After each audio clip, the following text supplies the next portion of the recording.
5 minutes avec la Rhapsodie de réalité, une émission pour vous, une émission conçue pour vous, une émission taillée sur mesure, une émission qui vous ressemble, une émission qui vous permet de connaître votre destinée avec le Christ. Bonjour à tous, bienvenue dans notre émission 5 minutes d'édification avec la Rhapsodie des réalités. Aujourd'hui, samedi 26 octobre 2019, le pasteur nous parle du thème la prière et bien plus que cela, tiré dans Éphésiens 6, verset 18, qui dit « Faites en tout temps par l'Esprit toutes sortes de prières et de supplications. Veillez à cela avec une entière persévérance et priez pour tous les saints. » Dans le commentaire, il est dit « La prière ne se limite pas à présenter vos besoins à Dieu. Le mot prière est un mot générique, mais beaucoup ne s'attardent que sur l'un de ses synonymes, demander ou faire des requêtes. Cependant, la prière est avant tout une communion avec le Père par le biais de l'Esprit. Par la prière, nous avons le privilège et la possibilité d'exercer notre autorité en Christ. Cela nous aide à activer et à marcher dans la conscience de la présence divine et à imposer la volonté du Père sur la terre. Ainsi, la prière est l'exercice de l'esprit humain. En raison de la conception erronée des objectifs de la prière, beaucoup de gens comprennent mal Marc 11, verset 24, où Jésus dit « C'est pourquoi je vous dis, tout ce que vous désirez en priant, croyez que vous l'avez reçu, et vous le verrez s'accomplir. » Le Maître n'a pas dit « tout ce que vous demandez en priant », il a plutôt dit « tout ce que vous désirez en priant ». Jésus, dans ce verset, nous enseigne la puissance de la foi, de l'espérance et de l'amour.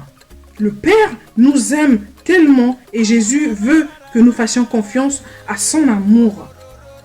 Dans les moments de prière, nous pouvons être assurés que nos désirs conçus dans l'espérance nous sont accordés sans même que nous le demandions. La Bible dit « Car votre Père sait de quoi vous avez besoin avant que vous le lui demandiez. » Matthieu 6, verset 8. Il connaît votre cœur. Vraiment, pourquoi devriez-vous lui demander quoi que ce soit pour vous-même alors qu'il a déjà dit « Tout est à vous » 1 Corinthiens 3, verset 21. Utilisez vos temps de prière pour l'intercession et pour d'autres objectifs supérieurs de la prière. Amen.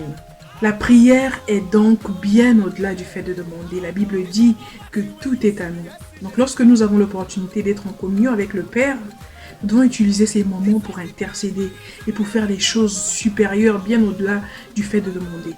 Nous allons juste prendre quelques secondes pour méditer sur ces paroles.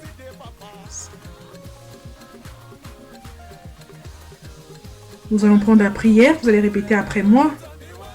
Père béni, tu es aimable et gentil.